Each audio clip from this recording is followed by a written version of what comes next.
Hello friends, how are you all? Welcome to my YouTube channel.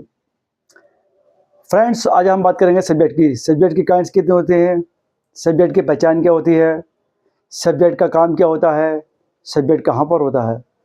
Most of the students are very confuse to recognize the subjects. What is the work of subject, kinds of subjects. So friends, मैंने सोचा आज इसी issue पर video बनाई जाए और आपको बताया जाए कि सब्जेक्ट की हम पहचान कैसे कर सकते हैं, इसके काइंड कितने होते हैं और सब्जेक्ट का वर्क क्या होता है। सो दोस्तों, यूट्यूब पर तो बहुत सारी वीडियो हैं, आपने देखी भी होंगी और आपने उनको सुना भी होगा, लेकिन मैं आपको सब्जेक्ट के बारे में एक बहुत ही ईजी डेफिनेशन बताऊंगा जिससे आप बहुत ही आसानी से समझ जाएंगे कि सब्जेक्ट क्या होता है। सब्जेक्ट, अगर हम सिंपल वर्ड में इसकी डेफिनेशन देना चाहें तो हम कह सकते हैं काम का करने वाला सब्जेक्ट होता है। मीन्स जो वर्क कर रहा है वही सब्जेक्ट है।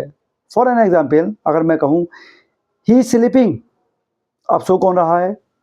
ही, तो ही सब्जेक्ट हो गया आपका। आई एम टीचिंग यू, मैं तुम्हें पढ़ा रहा हूँ, तो इसमें आई क्या कर रहा है? वर्क। तो आई जो वर्क कर रहा है वो कौन हो गया आपका? Subject. They are reading the books, वे किताबें पढ़ रहे हैं, दे क्या हो गया? Subject.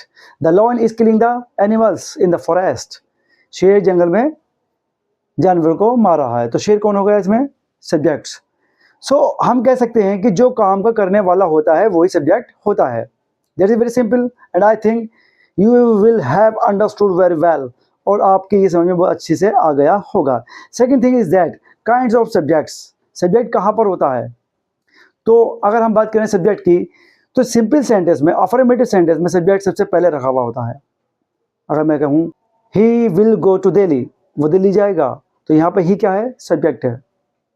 The lion was killing the animals, यहाँ पर द लॉयन जो है आपका सब्जेक्ट है जो कि शुरू में आया है। तो अफर्मेटिव सेंटेंस जो में सब्जेक्ट सबसे पहले आता है ना। तो सब्जेक्ट का जो काम होता है वो करना होता है किसी भी काम का, तो जो काम करने वाला होगा वो सब्जेक्ट हो गया, ठीक। और सिंपल सेंटेंस में सब्जेक्ट सबसे पहले आता है, सब्जेक्ट से ही सेंटेंस स्टार्ट होता है। अब बात आती है काइंड्स ऑफ सब्जेक्ट की। सब्जेक्ट कितने प्रकार के होते हैं?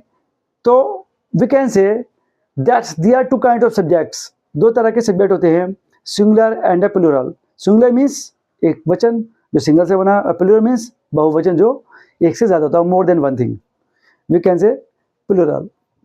तो सिंगुलर में कौन कौन से आते हैं सब्जेक्ट्स और प्लूरल में कौन कौन से आते हैं सब्जेक्ट, हमें ये जानना भी तो बहुत ज़रूरी है। सो फ्रेंड्स, अभी आपके स्क्रीन पर आएगा सिंगुलर और प्लूरल की पूरी लिस्ट आ जाएगी।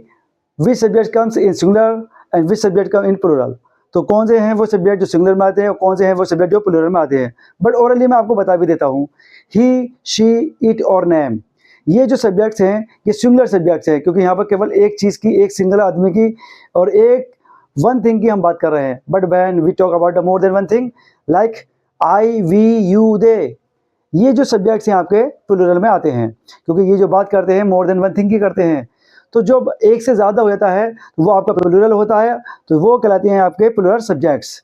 तो सिंगुलर में क्या हुआ आपका? ही, शी, इट, नेम, और प्लूरल में हुआ आपका आई, वी, यू, दे।